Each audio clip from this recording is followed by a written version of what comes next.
What up? What up? What up? It's the Rec League Podcast, man. It's episode number 63. And in my own little goofy old way, this is the first episode of season 4. Yeah, man. So that means I've been doing a podcast for 3 years. It's been crazy fun guests, specifically my regulars, Eric Sigmund, Nick Goodman, the homie Melissa. She's not with us today. And numerous other Old Man Lawrence, Legacy, my guy Old Dog. Shout out to everybody that's ever been on this show with me. Today isn't really like I didn't really plan an episode, you know what I mean? So we talk about current events. Steven Dorff bugging out about the Black Widow movie. Richard Donner passed away. We touch on that, pay tribute, show love to Richard Donner and his immensely underrated career. We talk about recent trailers that have come out, and then we discuss Scarlett Johansson playing the Black Widow in the MCU. Yeah, man, before I forget, at Rec League Podcast on Facebook, on YouTube, on Instagram, at Rec League Pod on Twitter if you want to holla at us in between episodes. And I think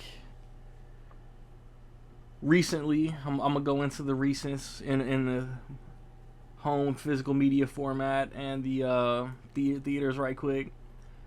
2 weeks ago, season 2 of the Purge TV show came out. I still haven't got my copy. Supposedly, I'm gonna have it tomorrow. And then last week it was like a lot of like catalog upgrades. Like Paramount did that Paramount Presents stupid shit, but 48 hours, another 48 hours came out. Another 48 hours is finally on Blu-ray. It looks like Scott Pilgrim got a 4K. This was all last week. And then this upcoming Tuesday, like other stuff, like House of Wax is getting a Scream Factory release. Mill Creek is releasing Saving Silverman. Deep Cover is coming out on Criterion Blu-ray. And then you got like Mortal Kombat, Wrath of Man, Sponge on the Run all coming out. Pennyworth Season 2 is coming out. And then in between episodes, Eight-Legged Freaks is coming out. Little Big League is coming out. Both Shout Factory. Spiral is coming out. The Walking Dead Season 10 is coming out.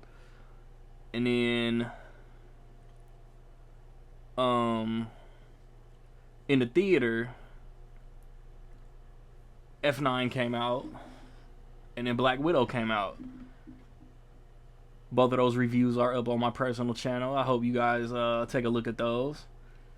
On Netflix, on Wednesday, Gunpowder Milkshake is coming out, and then next weekend, Escape Room, Tournament of Champions, Space Jam, A New Legacy is coming, and then the weekend of the next podcast, Old, the new M. Night Shyamalan movie is coming out, as well as Snake Eyes, G.I. Joe Origins.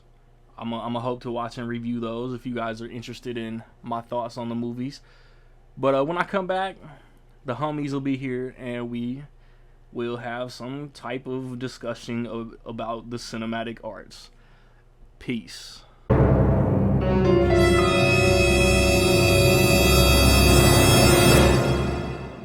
Hello, film lovers. We're back with an exhilarating conversation. That didn't sound like me. What up, bitches? Not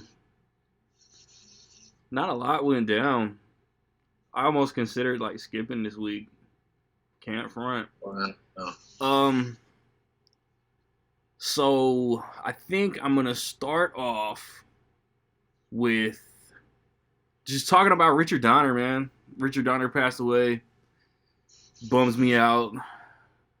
He made some dope movies though. Nicholas X. Goodman.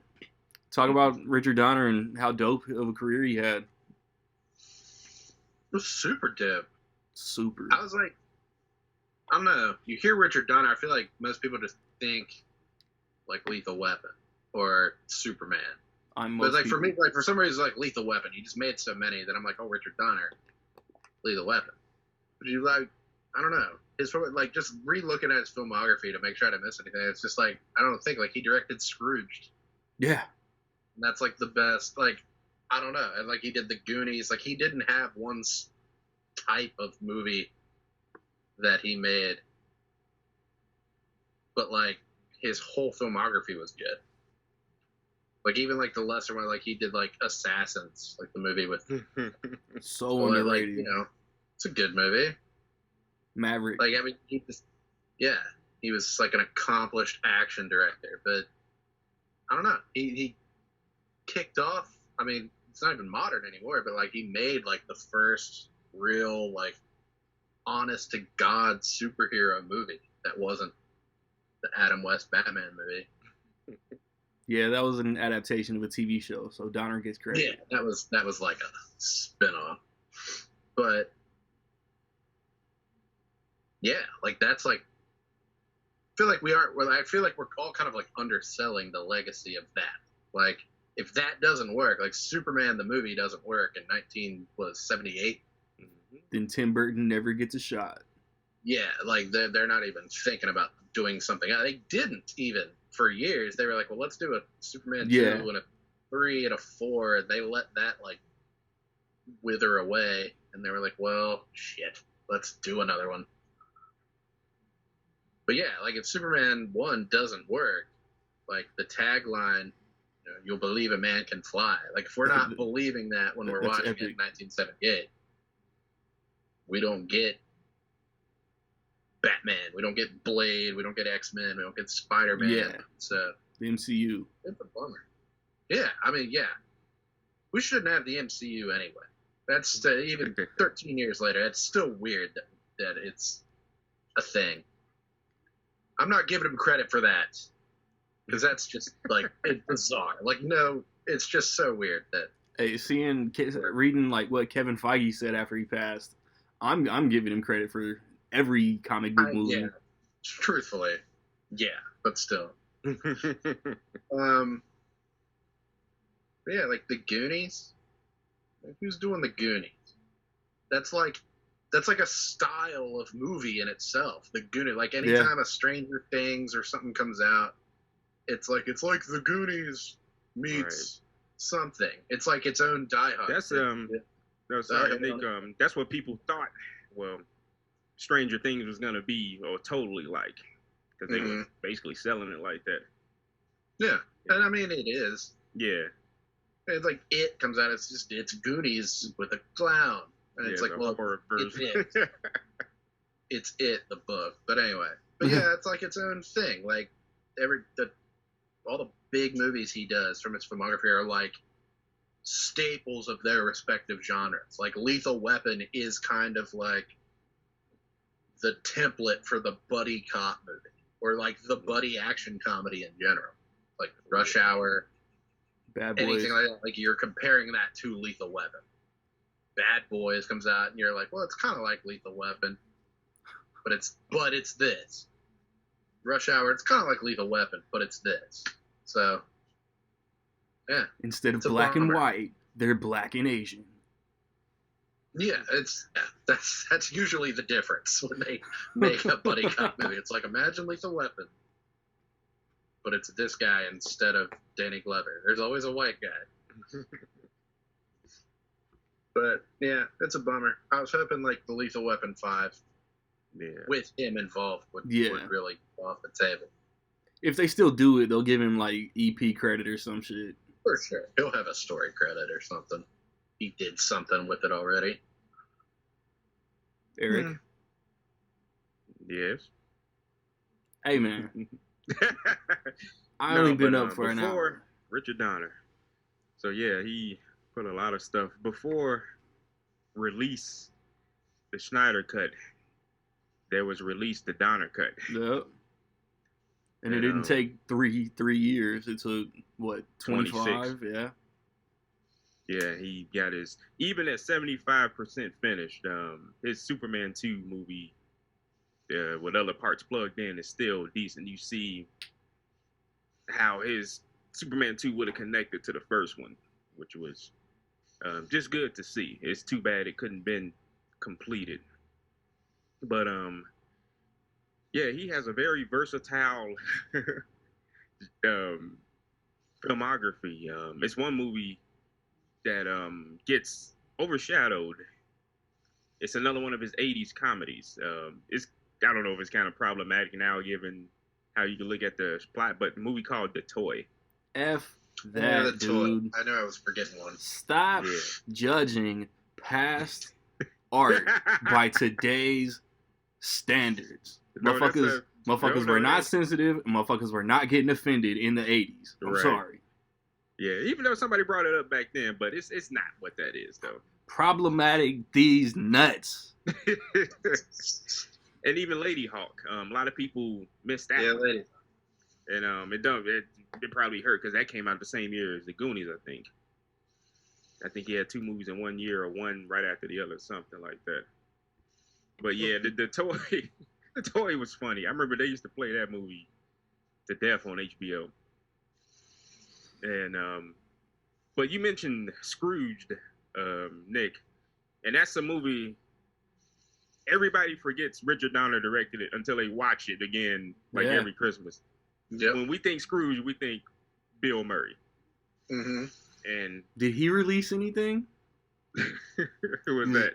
They bumped heads on set. I wonder if Bill Murray released a in memoriam. Probably not. Statement. Yeah, but no, it's interesting. Yeah, if you read into that, how they were butting heads, and it's crazy that the product came out the way it did. You would have thought they were best buddies. How it came out.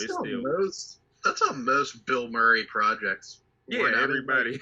What About Bob to me is the best movie, and apparently he was a terror on the set of that movie. He didn't get along with anyone, and Charlie's Angels. I've just always heard that.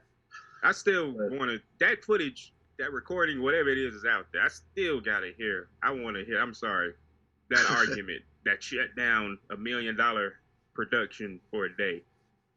With Charlie's Angels, him and Lucy Liu. But no, Donner was and his career, I mentioned this elsewhere, isn't as robust as you would think. But the movies he make, they made the Lethal Weapon series. I think that's one of the best action series ever. And it's funny with Lethal Weapon 3 and 4. I mentioned this. You can exchange it because some people like 4 better than 3. Okay. Not I. What you thought I was about to say? Yeah, I just thought you were about to say that they were lesser in quality. Oh no! That's the beauty of it. It's But the general consensus is that 3 and 4 are lesser. The casual movie watcher thinks that. Yeah, and that's unfortunate. But when you come out the gate with what Lethal Weapon was, it's gonna seem that way. And even Lethal Weapon 2, which is amazing. Yeah, that's a rarity. I think you gave that 5 stars also. Yeah, see, out of your mind. But yeah, it was still. No, 3 was my favorite when I was a kid. I don't know why, but I loved 3 when I was young. I shouldn't have been watching this shit. You got a dumb wound. I loved 3, and I remember 4 coming out, and not liking 4 as much as 3 as a kid, as a 7-year-old or however old I was. Yeah, that's a whole 7. It's different now. Now I'm just 2, 3, and 4 are not as good as 1, and that's okay. They're all good. Yeah, there definitely is. Yeah. When we recorded, we were talking about the superhero movies. There's no Batman. Funny enough, '89 I saw at the drive-in, which they do double features. I saw Batman and Lethal Weapon 2. Weird. that was the double feature, and oh man, that was so exciting. So what about one I didn't hear it? Well, Brandy didn't talk, but Timeline. Remember that? Yeah, no. With Paul Walker. Yeah, Gerald Butler. I've never seen that movie. Oh, you never seen it? I've never seen it, but I remember the movie. but I'm lying if I said I've seen Timeline, or at least I don't remember it. And he worked with Gibson 6 times. What do y'all think about Conspiracy Theory? Yeah, that's a good one. Maverick is good.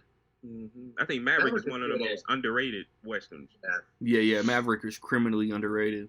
I don't think I've seen Conspiracy Theory since the 90s. 12 years. Yeah, that's what I was gonna say. Like his legacy might like take a little hit. Like people don't give him that respect because he hasn't done anything since 2006. Even 16 Blocks was good. 16 Blocks was good movie. Yeah. I was talking about that with somebody. The people, the entertainers of his generation, they don't make a big deal when they retire. They just ride off into the sunset. Yep. They just, hey, that's it, and this is it.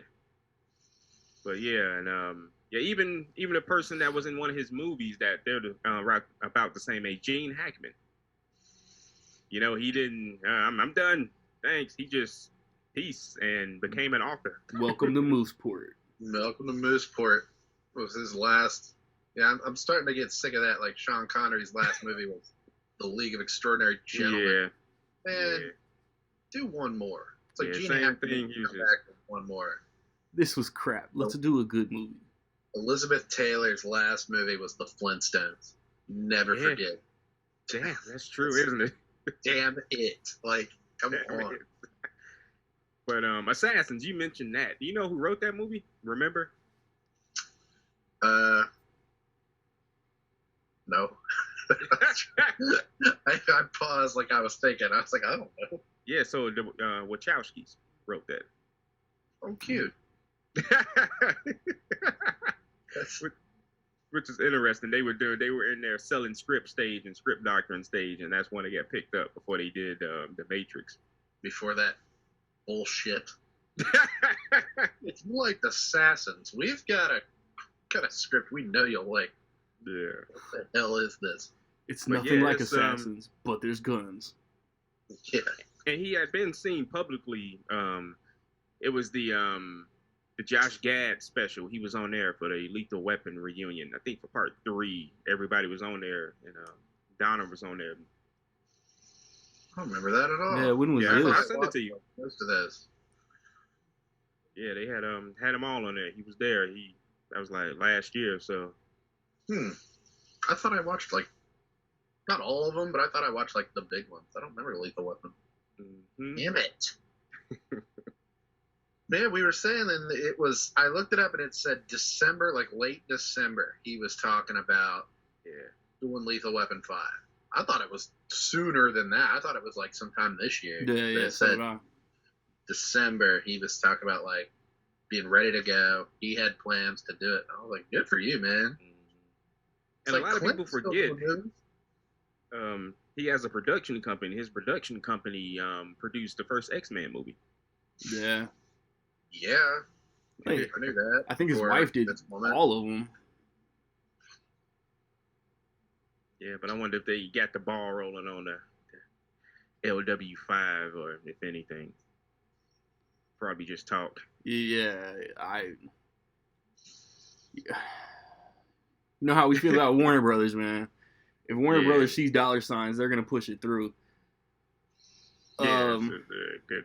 Yeah, man. Yeah, that's all I can really say with like movies like that. It's like I'd go see it. Yeah. I can't speak for everyone. I can't be like, oh, I'm the average consensus, because I'm not. But it's like I'd go see it. Is that enough? And speaking of Lethal Weapon, this is funny to me. I know y'all probably realize this. Danny Glover, his character, Danny Glover is playing 10 years older than he is in the entire series. Yeah. I knew the age continuity was off. Yeah, because looking back then, Danny Glover in the first Lethal Weapon is the age I am now. Oh, then I'm yeah, like he's supposed to be 50. Right. And he's only like 70 now, like early 70s maybe, 73, 74. Yeah, I always thought that. I was like, he's just one of those guys who's never young. Like Morgan Freeman. Like even when he was young, it's like he wasn't young. Yeah. Oh, you guys know I just watched, before all of this news broke, I just watched the Lethal Weapon movies like a month ago. Like they still hold up. Yeah, like it's like Sure. Lethal Weapon 2 and Scream 2. I just feel like are like those sequels that are just as good as the original.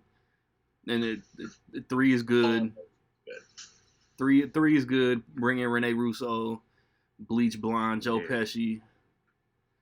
And another thing, speaking of the age thing, I'm sorry, Randy. Mel Gibson had to be playing older than he was too, because he talked about being in the war and obviously talked about Vietnam, and it would have ended before he was old enough to get. Yeah, he'd been like 15. Yeah, or if he get drafted at 18, he would have just been in the tail end of the war. But that's just.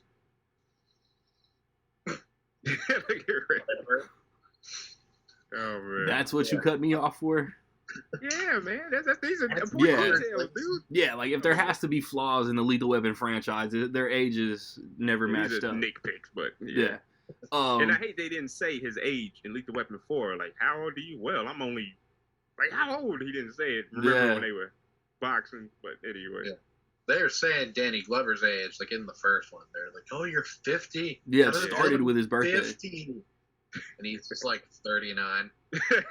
Well, I've always done that math. Like, if he was 50 in the original, by Lethal Weapon 4, he's this old. Yeah. Like, there's no way Jet Li would destroy him. Well, he did. Yeah. For this shit. Lethal Weapon 2's got my favorite line. Yeah. Maybe ever. Like I just say it on that. It's just been revoked. Yeah. Like that's how it's gonna. If I ever have to shoot somebody, or if I ever have to do anything, like that's coming out of my mouth. Diplomatic immunity. Oh man. And hey, and that too. Thanks. Donner gave American movies Jet Li. That was his first American movie. Yeah. Because Jackie Chan didn't want to play a villain. Nope. Imagine that, man. Yeah, I think I was sitting here with my wife watching it last month, and I told her that, and I was like, "Well, hey, we still got Rush Hour." Mm-hmm. Yeah, Jackie Chan never played villain. When I did my post for, not to go off on it, but I did my post for Kiss of the Dragon, and I was like, think about Jet Li, and like I didn't want to make any comparisons to Jet, like in my thing. I didn't want to be like, well, he's like Jackie Chan, but mean. But I was like, yeah, like there's a more badassness, I guess, maybe the word, like Jet Li walks in a room, it's like, oh shit, like you can look at him, like in that movie, like he walks kind of slow, and he just like walks up on people, and everybody's like, oh shit. Like Jackie Chan doesn't really have that effect. Like Jackie Chan. Yeah, you couldn't imagine. Yeah, that's fair. Yeah, it's like one of his strengths on it, like in Rush Hour. Like he's just kind of looks like a guy, but then he'll just beat your ass. I don't want trouble. I don't want trouble. Oh, no. But yeah, it's funny. That's Jet Li's first villainous role, and yeah, that definitely worked out. I'm glad they got him for that. And it makes many sense. So with that, we still talking about Lethal Weapon. That's only number 2 to the first Lethal Weapon for the final fight scene in the series. The final sequence. I think that Jet Li, that fight scene on that dock or bridge or whatever, is so one of the best. Yeah. But yeah, nothing can top that. The Joshua fight. Yeah, that the original, that was a hell of a fight though, man. The original Lethal Weapon is my favorite action movie ever. Yeah. Riggs, let me take him. No. And then every year, one of my favorite lines in it. Like walking in the house with the assault rifle and the TV. What day? Shoot out Christmas. That's another one. It's like not as Christmassy as Die Hard, but I feel weird watching it outside of Christmas. I should though. I watched them like 2 years ago. I was doing like a pre-Christmas and post-Christmas thing, so I was like, now's a good excuse to rewatch Lethal Weapon. But now I want to do it again. It's just been. So Randy, I don't mean to step on your toes. We don't want to hold. Ow, ow. I don't know if you were gonna do it, but in case you didn't, I put it out there. Richard Donner's best movie. That's not Lethal Weapon. Oh, shit. I was about to say, I already said it. I'd say Scrooged. I think most people would say Goonies. But yeah, like I watch Scrooged every year. It's so good. Maverick's underrated. Assassins is underrated. I've never seen with Radio Flyer, Lady Hawk, the Oh, yeah, toy. Radio Flyer. Yeah, I mean, he's got so many good movies, man. Superman. Yeah. I want to say Superman. Like, I want to. Like, that feels like the me answer. But, like, I don't know. Like, the Goonies, man. Yeah.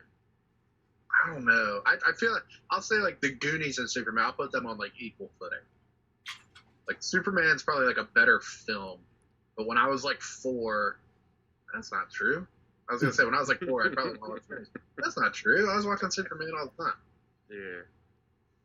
Definitely, man, that's shit. Oh, that's hard. I'm asking a question. That's what I'm saying. Goonies inspired a whole wardrobe in Jurassic Park, man. Come on. Oh yeah, that's just nuts. But Amblin did co-produce. Yeah, I have to say Superman. Yeah. Like, everybody talks about Bill Murray movies, and they always kind of say the same ones. They say, like, Groundhog Day, Stripes, Ghostbusters, Caddyshack, yeah, Ghostbusters. And they leave out Scrooge. I think Scrooged is on par with, like, every great Bill Murray movie. Yeah. To me, so is What About Bob? I feel like nobody. I mean, that's like might be his funniest movie. Like, nobody talks about that movie, and it's funnier than shit. But Scrooge, to me, like, my dad, like, his favorite thing about Christmas, he loves A Christmas Carol. Like, he loves that story, and, like, we went through a phase over, like, 5 years where, like, we were trying to, like, collect every version of A Christmas Carol and see every different version. Like, there's a version with Jack Palance where he's a cowboy Scrooge. Nobody's heard of that, but it exists. He did it after he won the Oscar for City Slickers, and it sucks. It's horrible. But there's so many. And, like, I remember watching Scrooged for the first time when I was maybe, like, 6 or 7. Like, it had been out for a bit, but, like, I had never seen it. And, like, he didn't like it. Like, my parents didn't like it. They just thought it was too stupid. Like, I lost my mind. Like, I loved it. I was like, we bought it on VHS, and I was like, can I have this? And they were like, yeah, we don't care. And I watched it, like, 8 more times, like, that Christmas. Like, I love Scrooge. And I watch it every year. It's, like, one of the only Scrooges that I watch. Every year. Every single year. I'm like, well, obviously Scrooge. Obviously this one. And then, like, maybe 1 or 2 other ones. That and the Muppets. Oh. The night before. Yeah. And before we forget, man, I didn't think you thought this was gonna go on. So Richard Donner was a known activist, and he put a lot of his stuff into the movie. I would have never guessed. I think Lethal Weapon 2 was probably the most blatant with it. I was about to say. But even he have little signs like no fur on the background, like next to Mel Gibson's head, and even Lethal Weapon 2 with the whole apartheid plot. Yeah, is interesting. There's like Danny Glover has like a refrigerator magnet or something in the original that says apartheid on it. Yeah. But yeah, he was one of the greats in my opinion. All right.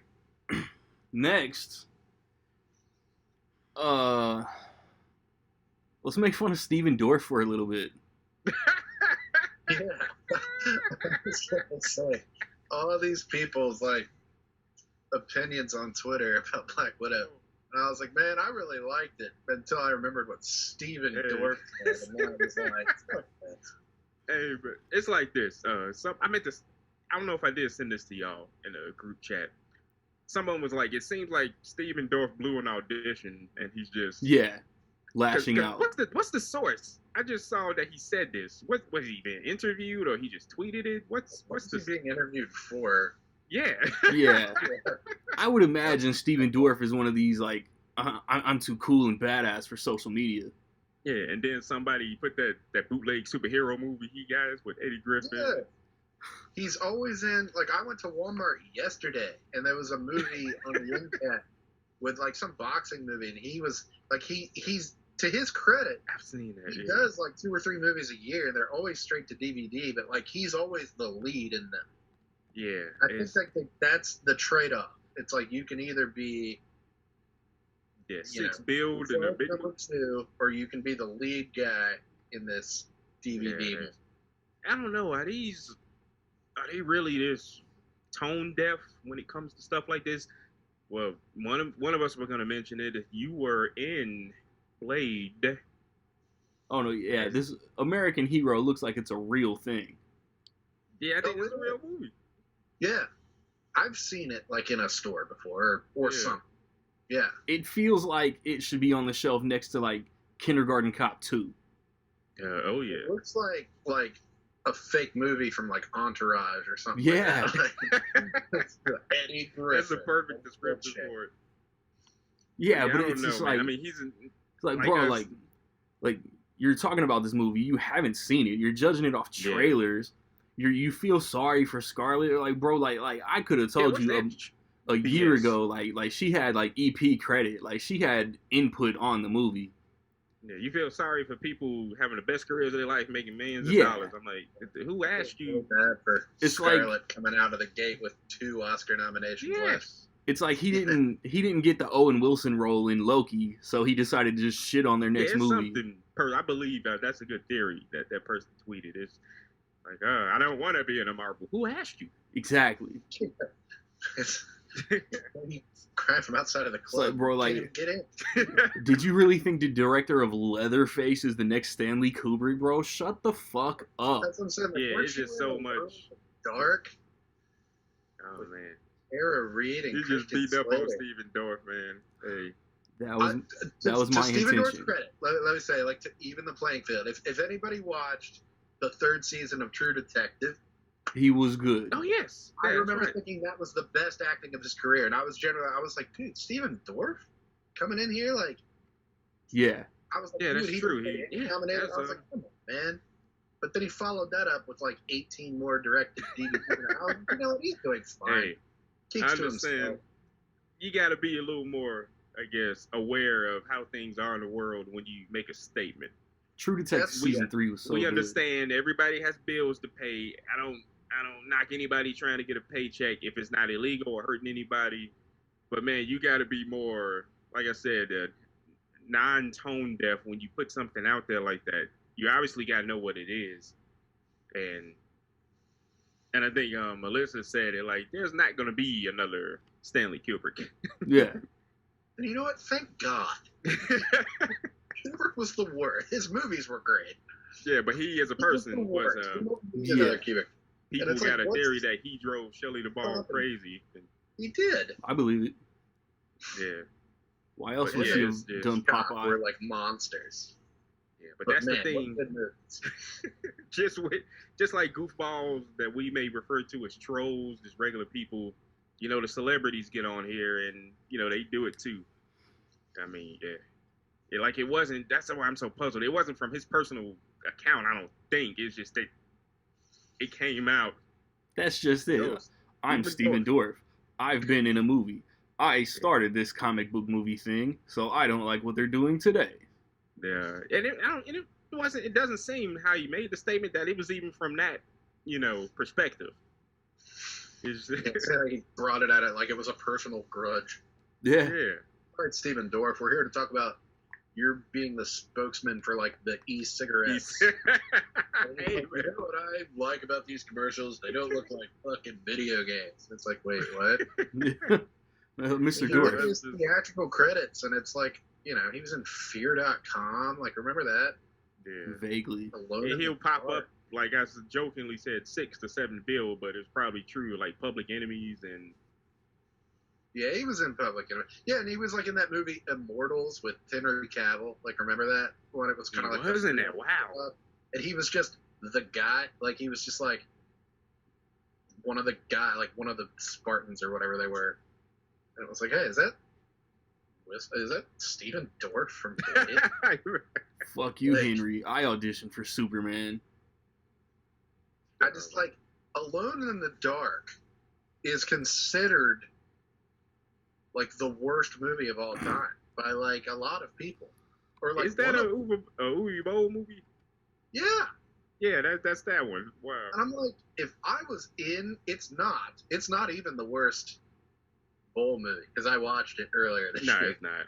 But it's bad. It's not a good film in any sense of the word. And I'm like, if I was Alone in the Dark, I just wouldn't comment. I would just be like, you know what? I wouldn't comment. You know what? Marvel's doing their thing. They've got it figured out clearly. Good for There's a them. more what's the diplomatic way he could have Yeah. if he had to say something, but you know Like it's messed up though because he'll like the movie he's worked recently 10 years ago I think maybe was Sofia Coppola in the movie Somewhere. Yeah, that was a good movie. It was him and Pontius from Jackass. I remember just being so confused by that. Yeah, but I don't know. It's funny, man. It's people gonna do. Yeah, give him a platform. People gonna talk. He Hate to see it. You know, I like The Gate. Remember that movie? He was like 10. Yeah, The Gate. But like that's it. Like that's your shit. Like, look, I was in real movies like The Gate and Blade. I don't need this Marvel shit. And it's like one of those movies was Marvel, sir. Whatever. Yeah. Let's not forget Bucky Larson, Born to be a Star. Fuck. Wow. He also played himself in Zoolander, so I guess he was like famous enough to be Yeah. one of the guys. Nah, he bumped into Ben Stiller one day. He was up there when he went up on the stage when he wasn't supposed. Stephen Dorff was just like, but I guess there has to be, I don't know, for the universe to be balanced, you gotta have actors who like really like doing these movies and don't care. Cause okay, we don't want to get doing what we do. Cause I just saw a movie where Bruce Willis is taking second billing to Megan Fox. So that's the world we live in. That's one of the. There's certain actors now who like instead of playing like third fiddle in a theatrical movie, it's like I could be the lead in this straight to video movie and have like them go. Bruce Willis is one of them now. It's kind of sad. Bruce just don't give a damn. He just like stack up his money so my family be straight, and I'm done my classic movies. But he's still got glass. Yeah, it's true. Like Stephen Dorff doesn't even have a glass to like fall back on. Like, you know, that would hurt. Not like they're rebooting Blade and asking him to be in it. Mm-mm. Oh, definitely not. Mahershala Ali was like, keep that motherfucker out of my movie. That would be a True Detective reunion, though. Yeah. Oh, true story. Yeah. True story. Whatever. True Detective season 3 was so fucking good.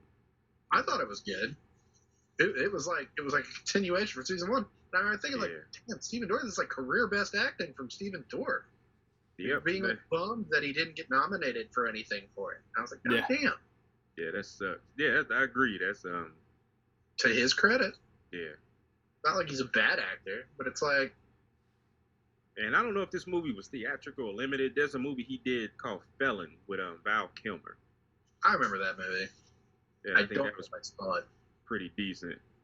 And there's a movie on Prime, and I'm sure we're gonna get off this. Is it Prime or HBO Max? Well, there's a movie he's the star of with Dennis Hopper and Debbie Mazar called Space Truckers. Fucking A. Right. Picture it. Space Trucker. It's a sci-fi movie directed by, I don't know if y'all know Stuart Gordon, the dude who usually do horror movies. It's so goofy and oh man. But yeah, just look out for that though. Look out for Space Truckers. No, I don't think I will. No, I will. Captain America meme. Next I had trailers on the list. Nick, talk about that Encanto trailers. I didn't get a chance to watch it, if that's even how you say the title. It's very much a teaser trailer. It doesn't tell you a ton about the story. I think it has something to do, from what I gather, it's like a family of people that all have like magical powers, and I think there's like a daughter who doesn't have them yet. There appears to be goofy animals and like lots of music. In a Disney movie? No. Yeah, it's like there looks like a kookaburra or kakabura, kookaburra, and like a parrot. A like chupacabra? Yeah, chupacabra. Other than that, I don't really know. Like, it is very much a teaser trailer, but it's kind of their big fall movie. So I'm excited. Like, I'm there. It doesn't Yeah, matter. yeah, for sure. Yeah. Mr. That's Sigmund, it. talk about the Clifford trailer.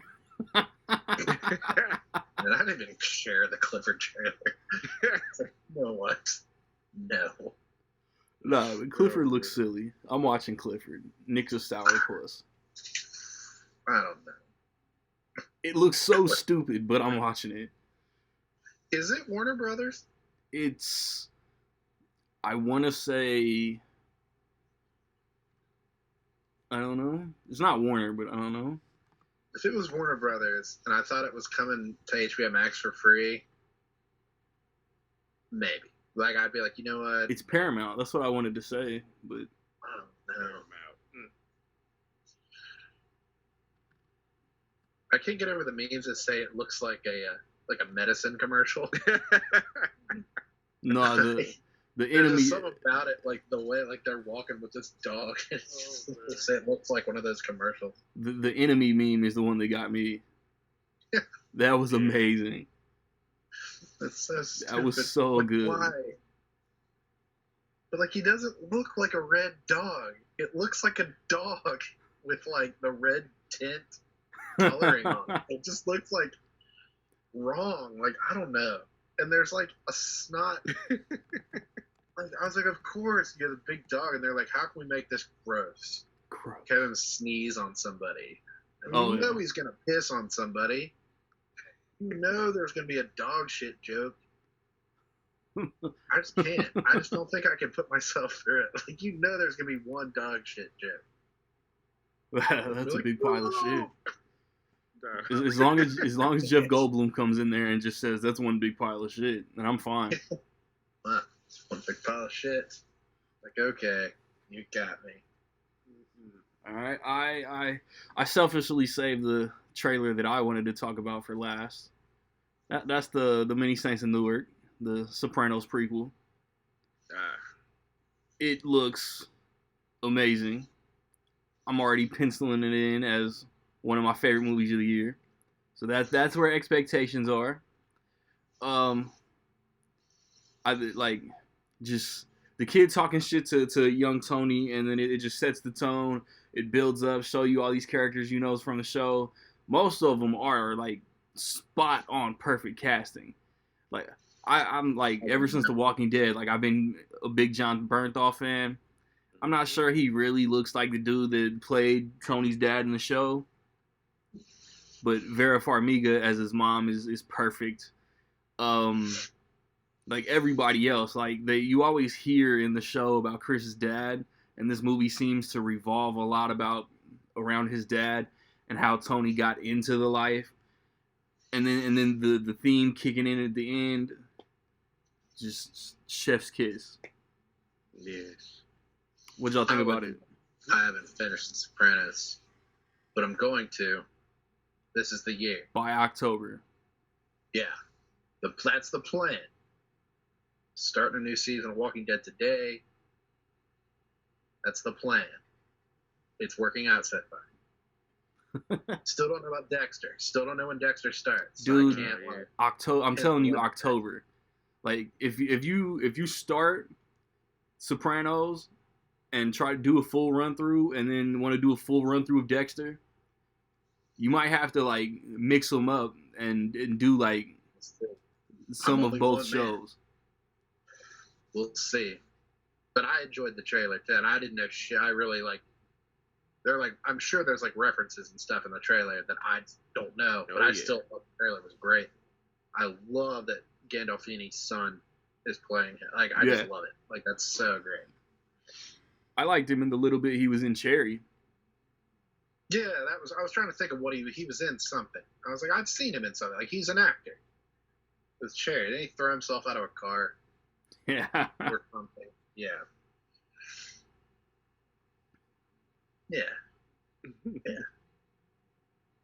But I'm There saying were other trailers. there's 8 seasons of Dexter. There's technically Eight? 7.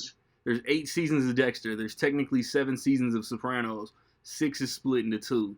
Yeah, when they do that crap. Yeah. That was HBO. That was like HBO loved doing that shit in the 2000s. Yeah, They, but it's 6. Yeah, it's 6 seasons. Dexter's 8. Dexter's seasons. 8. Whatever. I hope it comes on in like November. No, it's gonna be October. I'll put money up that it's October. No, it'll be November, dude. Like November. Dude, we'll make a podcast bet. I will cash app you some cheddar cheese if it's November. Yes, I want $1,000 if it's October though. Let me ask you this, Randy. You spoke about Ask away. The Sopranos prequel. Before you watched the trailer, what do you think it was going to be about? Being familiar with the show. I don't know if I'd ever even thought about it. I just heard Sopranos movie and I was in. But it's not a surprise that it's mainly going to focus on Tony. Yeah. Young Tony, and like at that crossroads, does he want to like go to school and be an upstanding citizen, or does he want to like follow his dad's path? I guess we know which one he did. I actually don't know. I don't know. He could have gone to school. Well, you didn't start The Sopranos, or you say you haven't finished it, or? At this point, like it'll be like a first time one. I know I've watched The Sopranos. Like when it was on, I had HBO in my bedroom, and I was youngish. I was probably like middle school, high school when it ended. But I know I watched it. Like there's things about it that I remember, but at this point, it would be like doing the whole thing for the first time. Yeah, gotcha. Eric, did you watch it? The trailer? Yeah. Well, yeah, no, I watched it. I loved it. It's and like you said, you're not wetting the palate of the viewer or listener just why I loved it. I need detail. It was great. Yes, but there's not much I could add to it than what you said. I'm glad that the original creator came back. You could tell that that sense, that style is there. Yeah. That moved even in the trailer, which was awesome. But it's directed by Alan Taylor, who did a lot of episodes. Like, yeah, they kept it in. Wait for it, The Family. Yeah, Alan Taylor. That's crazy. He's Game of Thrones guy too. Yeah, filmmaker, and he did what most people consider the worst MCU movie in Thor: The Dark World. I'm most people. Look at Dick. And Terminator movie. What people consider one of the worst Terminator movies. And I'm about to say, and Terminator movie. Yeah, but he has I don't know how relevant it is. A lot of behind the scenes crap hindered his Thor movie, and he publicly said that he was stressed out, always stressed making that movie, and he said he had fun making the Terminator Genesis movie, which is saying a lot. That's I don't hate either of them. Fuck everybody. I think they're both good. I love The Dark World. I love every MCU movie. Like even like the weaker ones like that. I still loved it. And I said there's no terrible MCU movies. No. I think there's just love Genesis, but I think Genesis is kind of fun. Yeah. When I rewatched it before Dark Fate, I was like, I remember sitting in the theater and thinking, this is fun. I'm having fun. And then when it was over, I was like, wait, was that really stupid? Like, was that like the dumbest movie? And then I just didn't rewatch it until Dark Fate came out. Like, I hadn't rewatched it. I wasn't looking forward to it. And then when I rewatched it, I was like, I had fun with that. It was better than the biggest. That's one of the biggest examples on how marketing can affect the actual movie. I've said this numerous times on this podcast and elsewhere. Why did they give that twist away in the trailer? Yeah. That was it's so on the cover. It's on the poster. Yeah, that was so dumb. People like pretzels. But anyway, with that, yeah, that's no, I definitely can't wait how long the movie's gonna be. I wonder if he'll end up coming back and like directing that Game of Thrones sequel series too. Mm-hmm. I'm sure he will. No. I think that's it for trailers.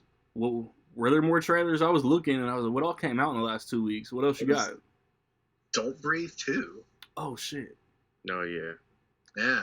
I mean, I'm gonna see it, but I don't know how sold I am on liking the trailer.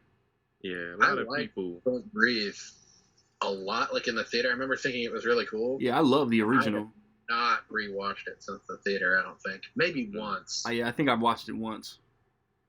And so I'm like watching this trailer. I'm trying to remember. Like I don't remember.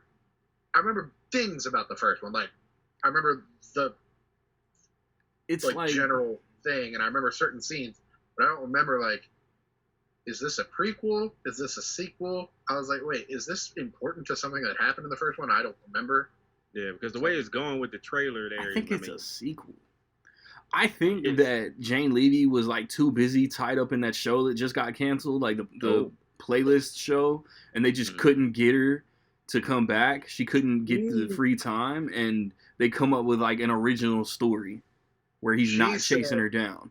That she did not want to come back for a second. Oh. There was Why? like a thing. Damn it! It's been like 2 years, like whenever the trailer came out. Like somebody, one of the filmmakers, like the director of the first one, said something about like she seemed miserable while we were making that movie. Like she was in the Evil Dead movie he made, Mhm. and it was like she seemed like it was so taxing on her or whatever.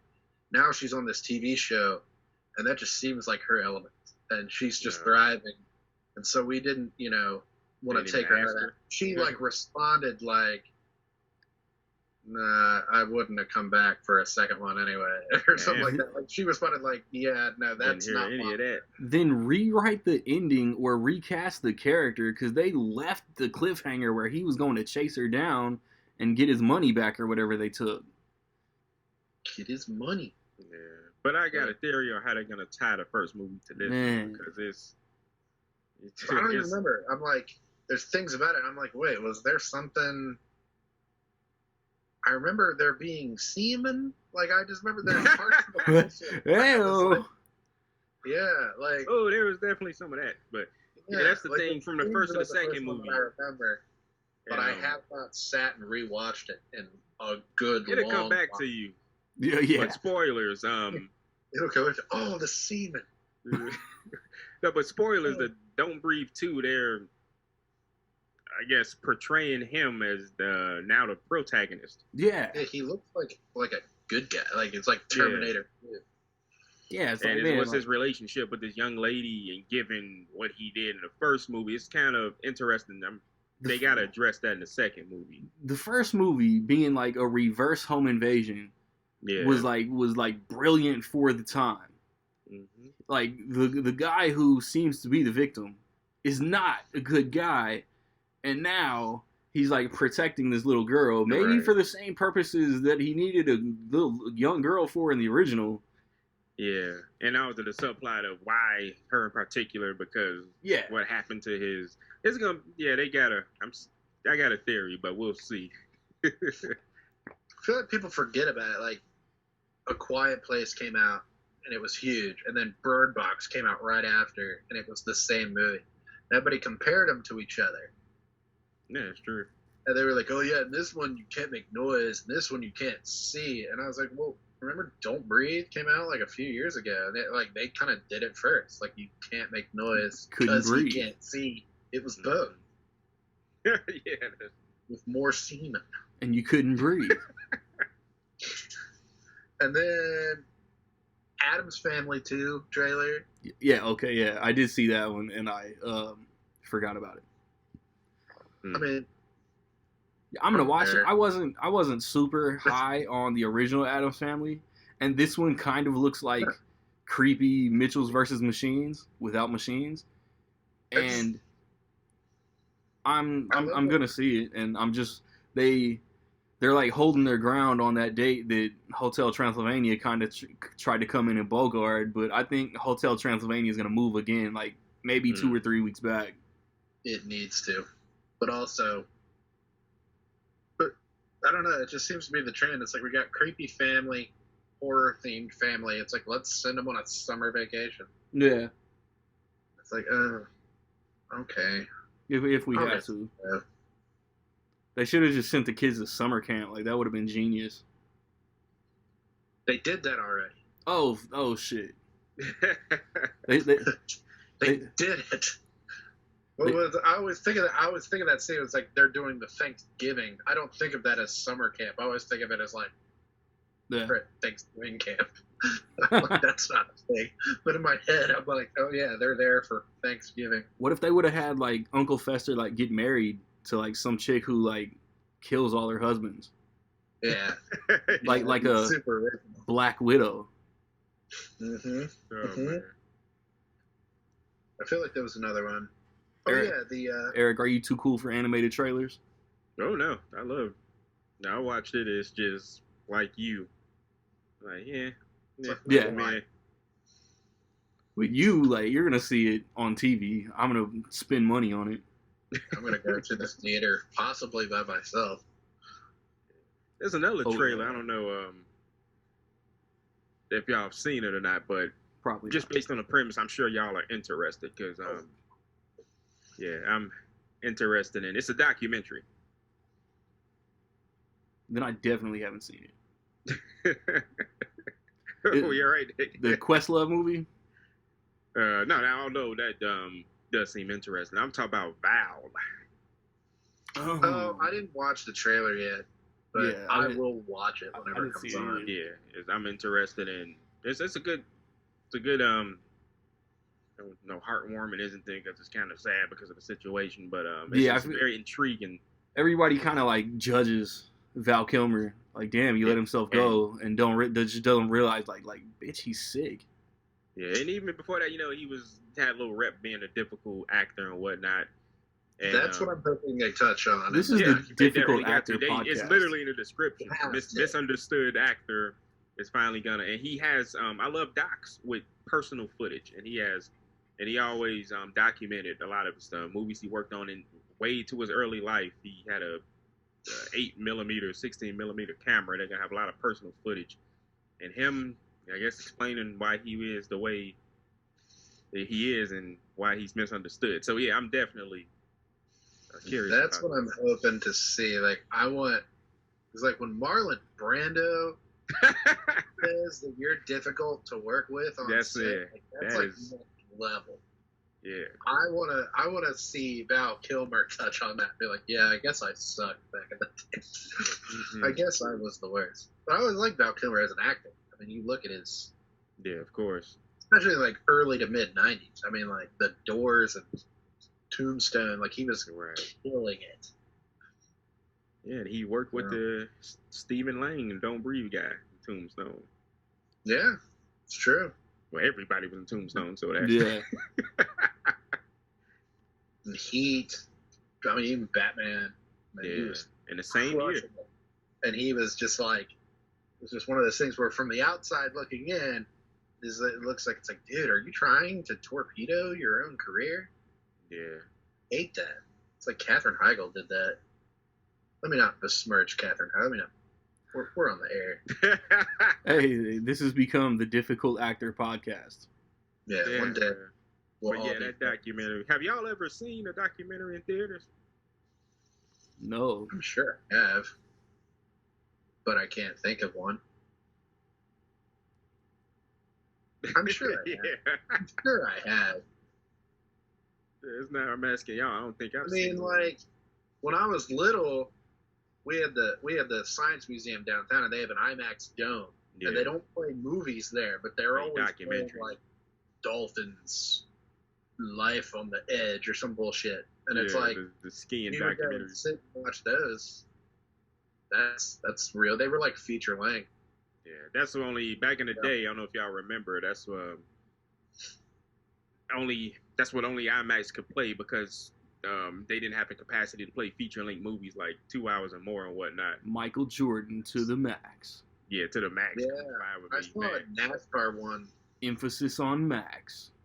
and I also saw Beauty and the Beast at the IMAX dome, but it like didn't fill the dome. It was like big, but it was still like cut off. Yeah, But they did it. It's pretty hype. I wish it's still there. I wish they would play IMAX movies. I was like, they could make so much money if they were playing Black Widow there or F9. 9 fuckers. Yeah, but yeah, that's the documentary fix for the month or the year. Yeah. And there was the What If trailer. Ooh, yes. What if we would have forgot about talking about that? Yeah, I was that looks nice. I was kind of blown away.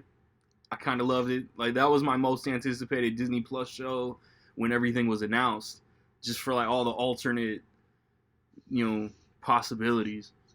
And I'm not gonna like geek out too hard, but like on the poster, Spider-Man is wearing the cloak of levitation. That's true. It looks pretty dope. Like, the first thing I noticed, I was like, that's not Robert Downey Jr. And watching the episode, like, it's not gonna matter. No, it's not. It's not his voice? No. He didn't come back. Chris Evans didn't come back. Brie Larson didn't come back. And there was like 1 or 2 other actors that didn't. That's definitely Chris Hemsworth, right? Yeah, Hemsworth is in it for sure. I honestly to God thought everybody came back. Nah. No, not everybody. I think that when it was announced, I think that the assumption was everybody was coming back. Damn. I would make everybody come back. Like, Yeah. You make contract, buddy. Contract, Larson. Get off your ass. Yeah, nobody. They think that's beneath them. I'm like, man, this. Right. But then Brie Larson will be like the voice of the next Disney princess. No goodness. But break it off. We're gonna come back and talk about movie stuff. On the back half of this completely unplanned podcast, I want to talk about my vest and all its pockets, and it's so cool. So many things in there. So many things. I guess Was that your Russian accent? I don't know, like the accents were like in and out, and I just wasn't tripping. You sounded kind of like Yoda. Oh, was my accent a Russian accent? Yeah, was that your Russian? I'm not. It was good. I'm not a master of accents. I guess let's just like show love to like Scarlett in the MCU, because I assume that she's like done now. I don't know. There's always Feige, and like we've had discussions of maybe bringing them back. She's buttering up Joss Whedon in these interviews. He might give her a job. Yeah, I haven't seen that. I feel like that's just her talking and like a slip of the tongue. I could be wrong. I think she was talking about her legacy, and you can't really talk about those first 2 Avengers movies without name dropping a douchebag. Yeah. Yes. I mean, I could. I could too. I feel like those were great movies. End of story. End of Cut it off. James Caan. The first 2 Avengers movies are really good. End of tweet. Yeah, but I love those movies. It's cool that they directed themselves. Oh yeah. But anyway, old ScarJo. I think all the time about how like she was not the first choice for that role. Yeah, like I'm really like think about it a lot. I'm so glad that Gulliver's Travels has happened, because now like I can't imagine Emily Blunt as Black Widow. See, I can, and I think that's what's like. There's all these people that tried out for like Favreau said like he was looking at Sam Rockwell for Tony Stark. I can't picture that. Like John Krasinski wouldn't have been a bad, like knowing what we know now, he probably could have done Captain America, but at the time where he was Jim from The Office and nothing else, I couldn't have pictured it back then. No. But like I can picture Emily Blunt like in the suit doing the deed, like doing the work. Like the poster of Scarlet, you land like this and you do this thing with your hair. Yeah, I can picture I can picture her doing the pose. The poster of Scarlet, like in the white suit that like came out, or like her standing, like I can picture Emily Blunt's head on that poster. Like I'm like, hey, she would have killed it. Like it would have been great.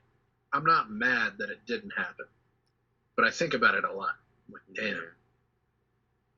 damn it, would have been good. She could have done a Russian act. Like Emily Blunt could do Like, I don't know. That's funny. I say the thing, I'm like, Emily Blunt could have done Black Widow, but I don't know if Scarlett could have done Mary Poppins. But, like, she could. Scarlett Johansson. Yeah. Scarlett Johansson was in Jojo Rabbit. She was phenomenal. So, I don't know. I think about it a lot. Keeps me up. What's our favorite movie that she played Black Widow in? Or her maybe performance, because Infinity War is like the go-to answer. Mm-hmm. I kind of want to say Civil War.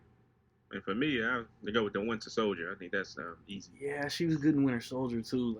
I remember it seemed like the Winter Soldier, and like maybe I'm wrong, like maybe they were saying it beforehand, but it seemed like the Winter Soldier was when everyone watched it and was like, dude, give her her own movie. Like, after that, like, it just seemed like that's when I heard it the most. Like, yeah. It's like, dude, she killed that. Like, give her her own. Like, there's got to be something you can do with Black Widow. And it was just kind of like, they were like, no, we got Ant-Man coming. No, guys, Guardians of the Galaxy. And it's like, what the fuck is that? No, like a Black Widow movie. Like, no, guys, Doctor Strange is coming. It's like, no.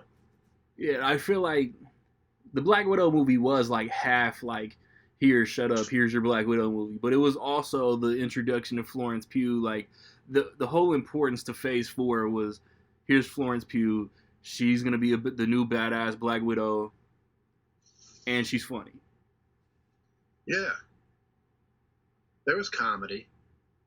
It was all her sarcasm. Over the top, though. Like, Red Guardian was like the comedic relief.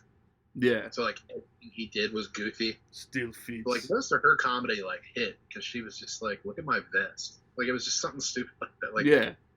Why do you always do that thing that you do? Yeah. That should so funny. You're such a poser. I'm looking forward to that. More of that. Yeah. Yeah. Let's say the Winter Soldier. And it's like not for nothing. Like, this is not. I like that it's never been like the subject of her character. Well, so she was like extra hot in the Winter Soldier. I feel like it has to be said. It has to be said. I'm sorry. It has to be said. I love that that's never been the focus of her character. Like, maybe like once or twice. Like, I feel like that's why Iron Man 2 is kind of like. I was about to say maybe Iron Man 2. Like, she's brought that up in the past couple weeks. Look how hot this person is. She can't also be smart. Until the third act, I mean, she was like the eye candy. Yeah. It's like, Winter Soldier doesn't treat her that way. No. Almost at all. She pulls up in the car, and it's like, oh, shit. But a lot of it is just like, damn, look at her in this car. Like, it's just like, it's what you say. It's what you say when Scarlett Johansson rolls up in the car. I think. But it was something about, I don't know. After that initial scene in the original Avengers, she's just been badass super spy Black Widow. Yeah. They tried with the love interest thing. Yeah. I don't hate it. Everybody's tastes sure they did. It's superfluous. Hey, Nick, sun's getting real low. Yeah. They had good chemistry. Like, the scenes they have together are great in Age of Ultron. Yeah. Because they draw upon, like, the similarities that they have as characters. And it's like, oh. Because you think, like, look at these gods that she has around her, and she's, like, hanging out with Bruce Banner. Like, fuck. But it's like, they have the most in common. Gamma radiation. I like Age of Ultron. Some people say Age of Ultron is bad, and I think it's not bad. Yeah, it's not bad. I think it might be the most underrated MCU movie. That and, like, the first Thor. And by Thor, you mean Captain America, the first Avenger. No. I think most underrated is one of the most MCU overrated. But I do Avenger? You bite your tongue. I think the most overrated might be Spider-Man Homecoming. It's just not that great. Like, it is good, but it's like, it's not that great. And the thing, and this ties into Black Widow, I will say. And I wanted to tweet it, but I couldn't eloquently tweet it. And I was like, you just lose energy. But I was like, everybody talking about Black Widow is out right now, and they make these changes to the characters, and it pisses everybody off. Why wouldn't you just do this the way it was written? Blah blah blah. Oh, Spider-Man: Homecoming changed everything about like every character yeah. in Spider-Man lore. Like every single character in that movie is different than was written, to the point that it kind of made me mad.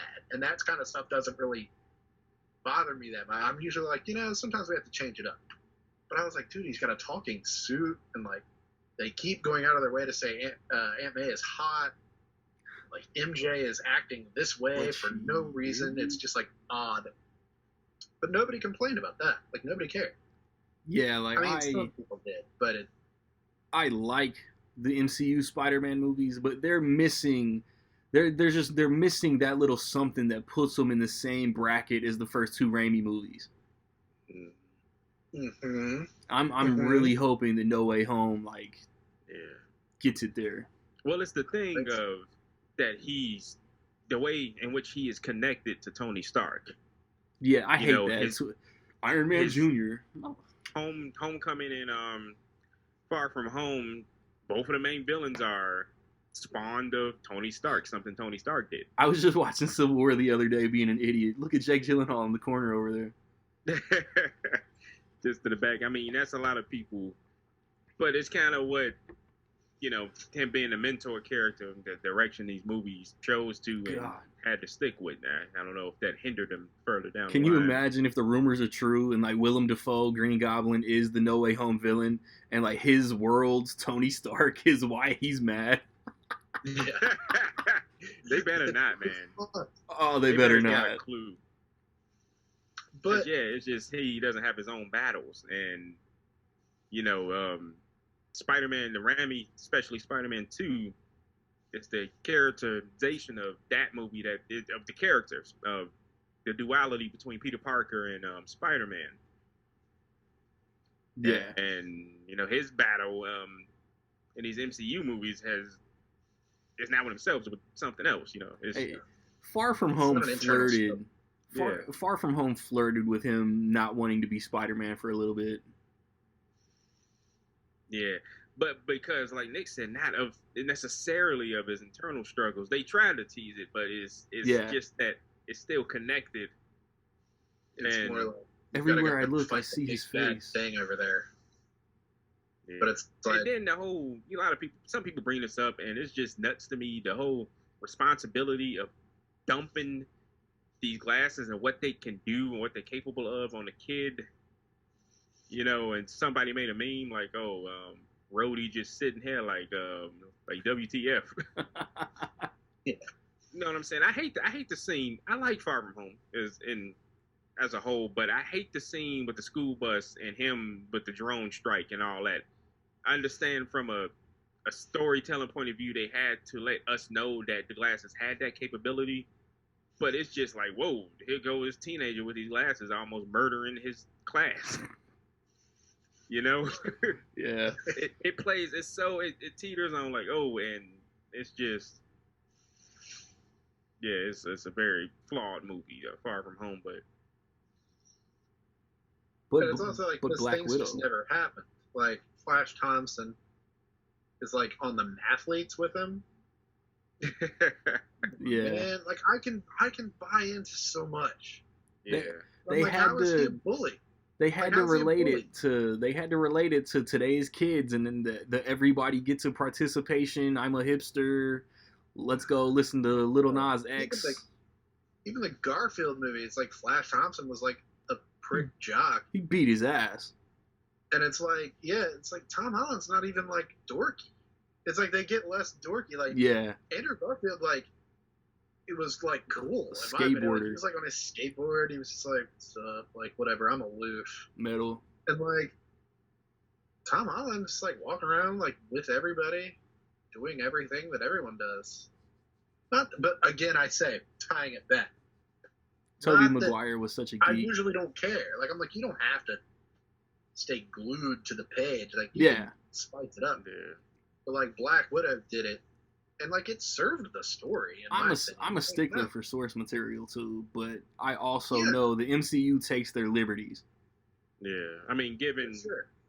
it's just some stuff that they have no choice to change, leading up to certain other things, even if they wanted to. But Homecoming, when people hear overrated, they think bad, and that's not the case.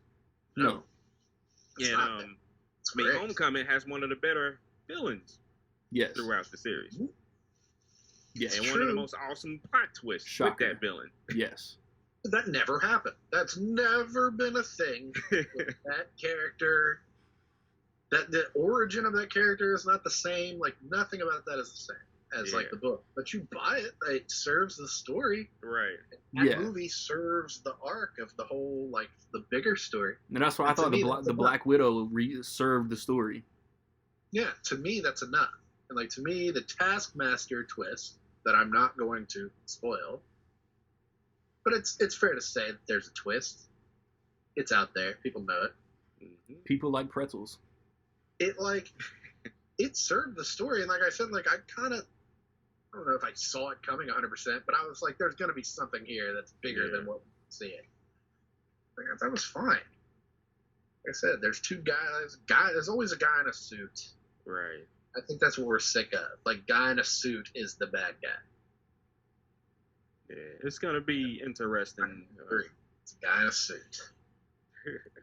And even though this movie is the first MCU movie in 2 years?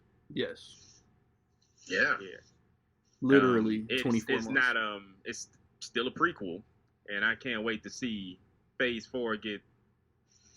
And technically, Phase 4 is started, but in chronological order, I can't wait for the movies after Far From Home to come up and see how they did this and what they're gonna do with it. Because there's gonna be how many MCU movies this year? 4? I actually think that No Way Home might be the first post Far From Home movie.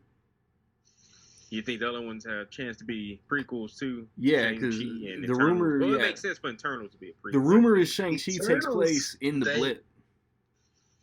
The trailer for Eternals, they say, about Tony Stark and Captain Rogers being gone. Otherwise, I would fully think that took place during the blip. I think the rumors are true that Shang-Chi does take place during the blip, and then I think Eternals is gonna span from like prehistoric times all the way to post Endgame, and then obviously Spider-Man's gonna be after Far From Home. That was my biggest thing with Black Widow. Like my biggest takeaway that, again, like I wouldn't say disappointed. Like I wasn't like, oh, fuck. It should have come out, even though they didn't have it written yet. Like it wasn't coming out. It should have come out with that crop of movies that came out after Civil War. It just would have been better. Yeah. Would have been Homecoming, Black Panther, Black Widow. Maybe that's why they didn't. That's what I'm trying to like piece together. Cause she's talking to who she's talking to at the very beginning, and at the very end she says she's gonna go help out some friends. So does her whole movie take place after he gives up the shield and goes to the raft? Like the Black Widow movie is in that? Thinking so. I don't know what you're saying. When Cap gets to the raft at the end of Civil War, maybe she's like sitting in a jet. Yeah, waiting on him to bring him out. Thinking that's it. Yeah. She's the pilot, like she always usually is. Yeah, the beginning of the movie where she went to that trailer and that dude was like asleep on the bed. Somebody like in the row went, "Oh, Steve Rogers." Oh God. What? I was like, no, that's not what this movie's about. Like they're not shacking up in a trailer. Right. I was like, no, Steve Rogers is like buried somewhere. He's like hidden. Yeah, he's growing out that beard. Yeah. Yeah, he's nomading somewhere. But that was my biggest thing. It's like the only thing that wouldn't have made sense was obviously the post-credit scene, which they could have put at the end of Endgame. I guess. Let's assume this movie had already been made like 4 years ago. It wasn't. But like they could have put it out as is, between Civil War and Infinity War. And the only thing they would have to put it like the post-credit scene, just tack it onto another movie. Like put it at the end of Endgame. Falcon and the Winter Soldier. Or something. Yeah, something. I don't know. But that was the only thing. Like I was waiting after the post-credits. I was like, they have to acknowledge this taking place before Endgame. They have to acknowledge a post-Endgame Black Widow. And they do. Not to spoil. Yeah. But it's like known. I feel like it's assumed. I love that post-credit scene. It was good. And I know there were confused people though. Like I know there were people in the theater. Of course, everybody didn't watch the.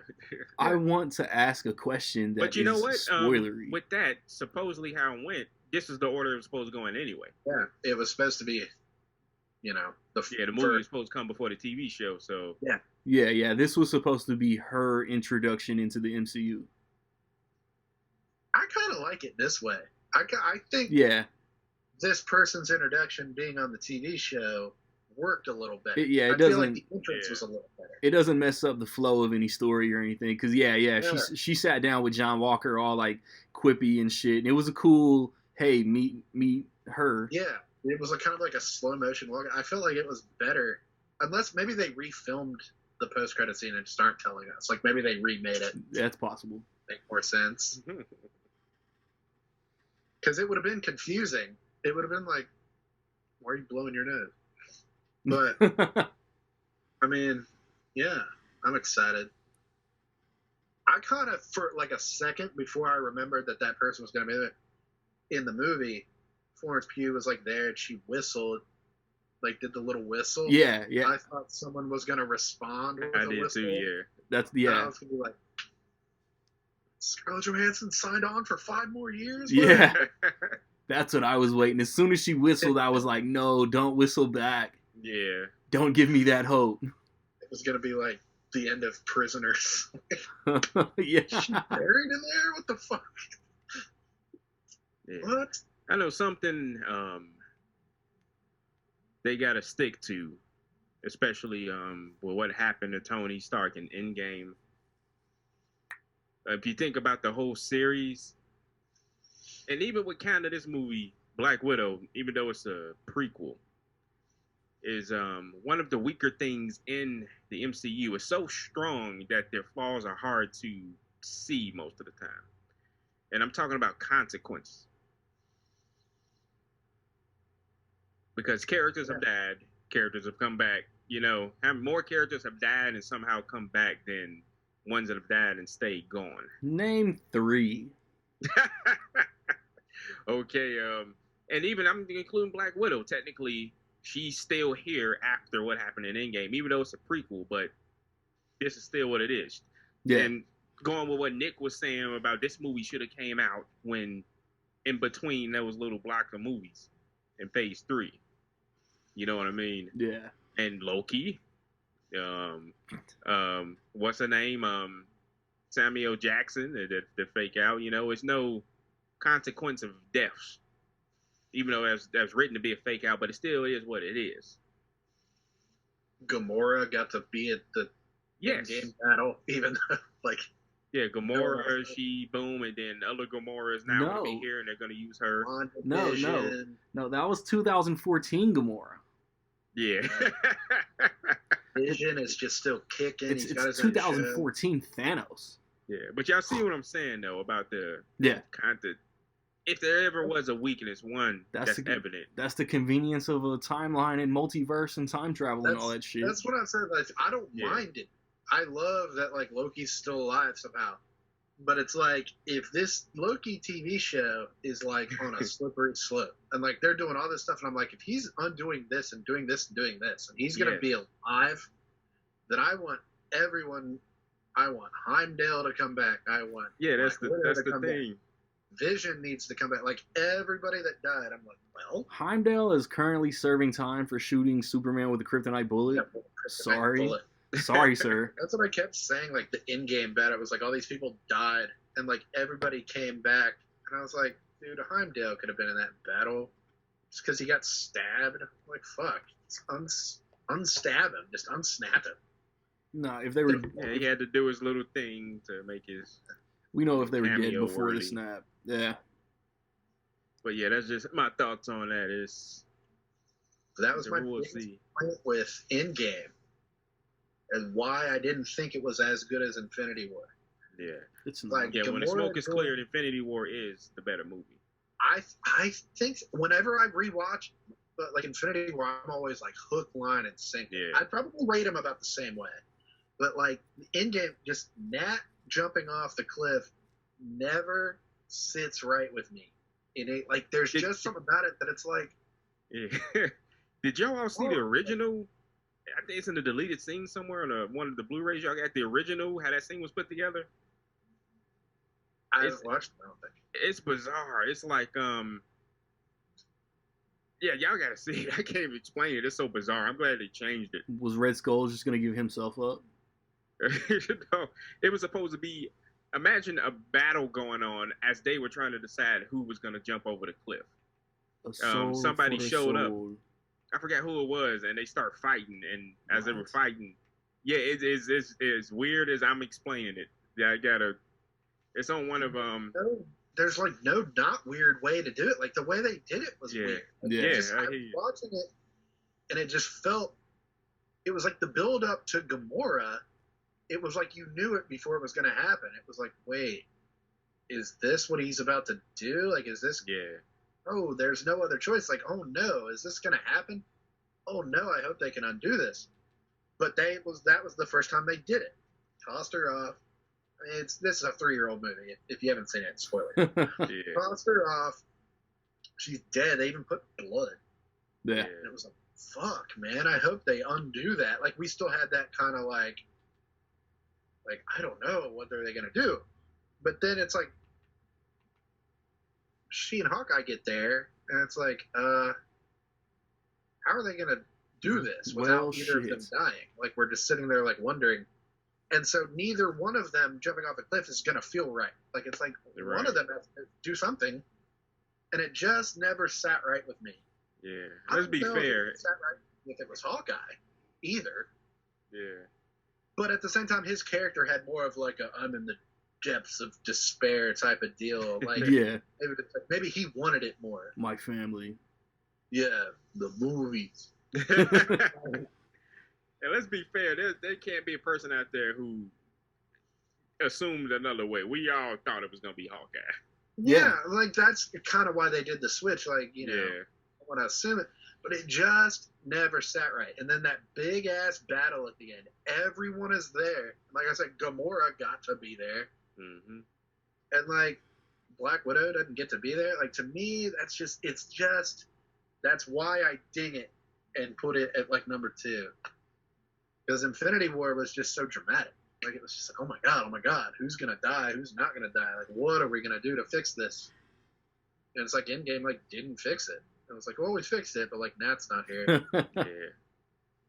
It's like, no. Yeah, man. And I kind of like, that's why I was so looking forward to Black Widow. Like, it's been my number 1 for 2 years in a row now, like most anticipated, because I was like, they have to know what they're doing by putting this after Endgame. In my head, I'm like, this is that first Phase 4 movie. They're doing this on purpose, and like, really, it was just like, not. It was just like, let's give her a movie. Yeah.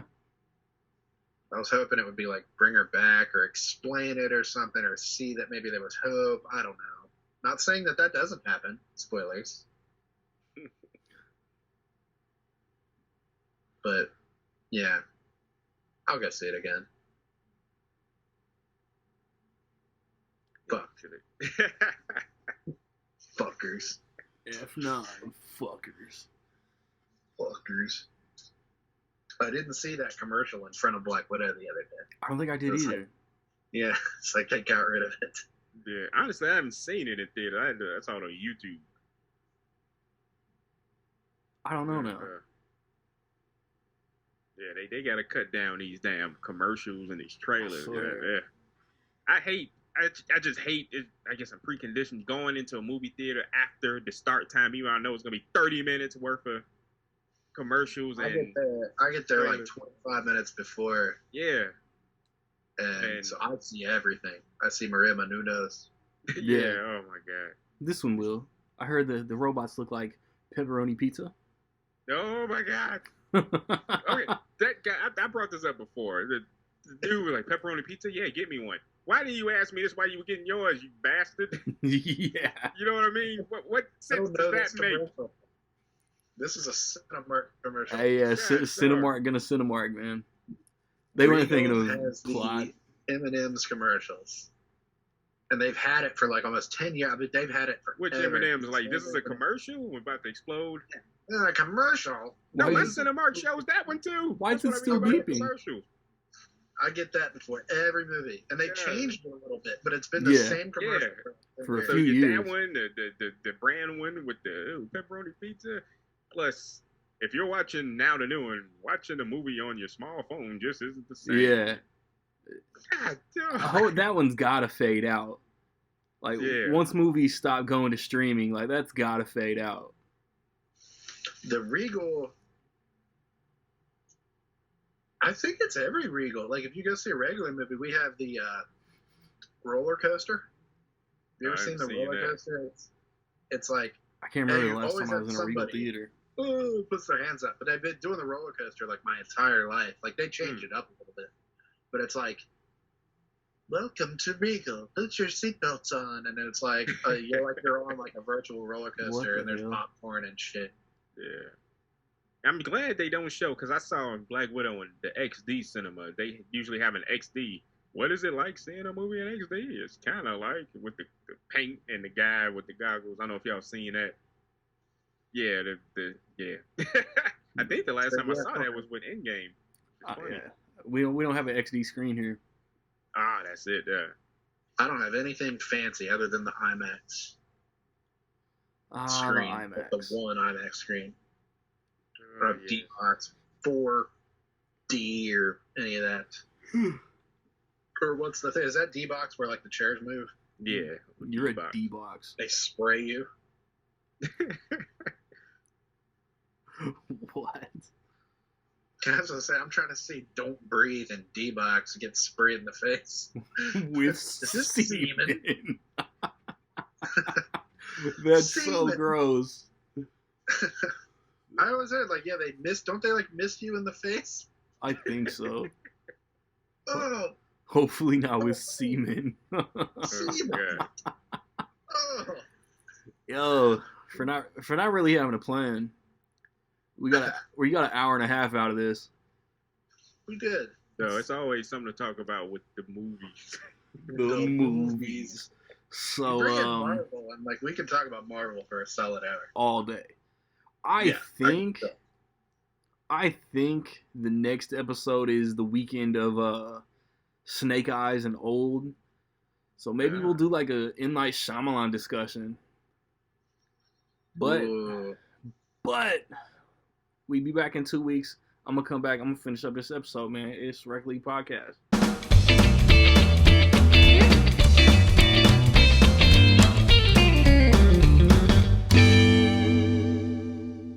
Yo.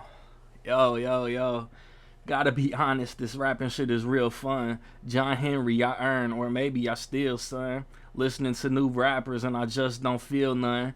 At me on social, you wanna talk to a real one. Might not give a fuck, but the kid's horny. You motherfuckers bore me and you shorty adore me. May not be the superstar, but called upon I'm Robert Ory. And I know what you ate for dinner because your shit's corny. Not the hero type, but I'm in and out the story cause I stay low key. Words don't mean shit, bitch, you gotta show me. I still miss Chadwick, I still miss Kobe. Put your hands where my eyes can see real slowly. My mind fast, I forget a rhyme before I can jot it. And you think you on my level? Jordan Gift, stop it. I want the art and the craft, you failing to turn a profit. I keep my circle so small I'm unfazed by the gossip. And chill until the next episode.